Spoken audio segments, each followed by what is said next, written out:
Terima kasih Allah Bapa, dalam kesempatan ini kami boleh datang ke hadirat-Mu untuk memohon berkat anugerah supaya kami boleh bersukacita dalam menjalani hidup kami di masa mendatang. Dan kami yakin Tuhan, melalui firman Tuhan yang akan kami dengar, menyemangati kami untuk boleh bersukacita, berpengharapan di dalam Tuhan. Terima kasih, dalam nama Yesus kami berdoa. Amin. Saudara-saudara yang kekasih, salam siendik. Firman Tuhan yang akan menyapa kita, saya ambil dari kitab Yeremia, pasal 18 ayat 15, yang mengatakan seperti ini. Tetapi umatku telah melupakanku. Mereka telah membakar korban kepada dewa kesia-siaan.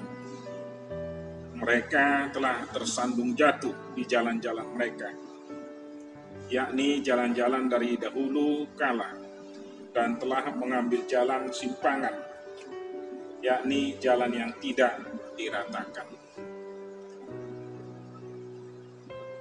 Sekarang kita mau melihat ke masa lalu kita, supaya kita mengingat bahwa begitu besar kasih Allah kepada kita, seperti kepada umat Israel yang telah memberikan anugerah berkat, sukacita bagi mereka setelah mereka dibawa dari perbudakan Mesir. Banyak hal yang boleh mereka syukuri karena berkat Tuhan yang melimpah. Namun saudara-saudara, itulah manusia. Manusia yang lupa akan siapa yang memberkati, memberikan anugerah, kasih pada mereka. Sehingga mereka melakukan yang jahat di hadapan Tuhan. Tuhan mengajak mereka untuk kembali ke jalan yang benar, melakukan hukum, peraturan yang sudah Tuhan aturkan. Sebenarnya, jika melanggar hukum Tuhan, ada ancamannya, ada hukumnya, ada malapetaka yang akan terjadi bagi mereka.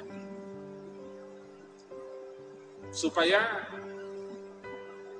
dengan hajaran itu, mereka boleh kembali mengingat bahwa Tuhanlah yang sebenarnya mengasihi mereka, memberkati mereka. Sehingga pada Yeremia dia disuruh untuk pergi ke rumah tukang priuk supaya menyatakan kepada umat bangsa itu, Tuhan akan merontokkan mereka, tapi akan kembali membentuk ulang. Tapi harus melewati banyak penderitaan. Di sini sekarang, Tuhan mau supaya mereka bertobat. Bukan Tuhan yang tidak mengasihi mereka.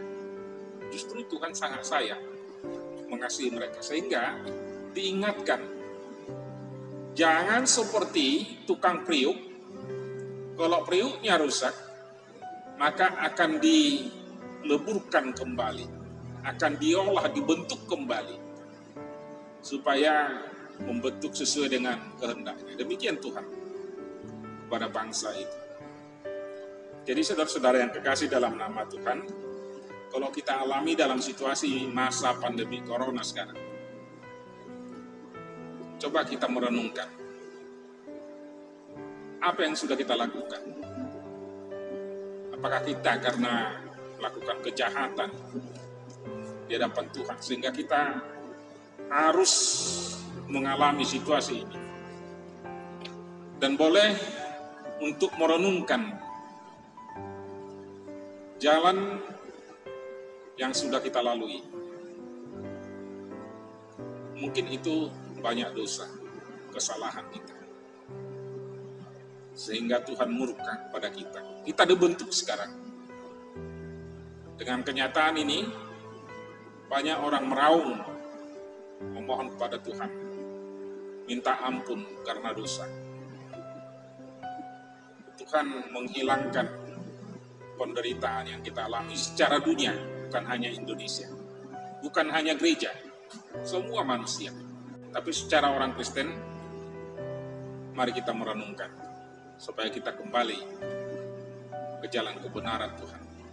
Kita sekarang dibentuk untuk boleh kembali ke dalam kebenaran firman Tuhan. Jangan takut. Jika kita sungguh-sungguh yakin percaya pada Tuhan dan mau kembali ke jalannya, Tuhan akan segera melepaskan kita dari penderitaan ini. Corona akan cepat pergi dari kehidupan kita. Jadi mari saudara-saudara, yakin teguh percaya kepada Tuhan. Tuhan akan menolong kita. Amin. Kita berdoa. Terima kasih Tuhan, kami yakin dan percaya apapun yang terjadi dalam kehidupan kami sekarang ini adalah atas sepengetahuan dan di dalamnya ada rancangan supaya kami boleh sungguh-sungguh lebih yakin percaya bersandar kepada Tuhan. Bila ada dosa kesalahan kami mau untuk meninggalkannya, mau untuk bertobat dan mau berjalan dalam kebenaran Tuhan. Sehingga kami akan damai sejahtera, hidup bersukacita, hidup dalam anugerah yang akan Tuhan berkatkan kepada kami untuk masa mendatang. Terima kasih Tuhan, berkati kami semua jemaat-Mu. Dalam nama Yesus kami berdoa dan mengucap syukur. Amin.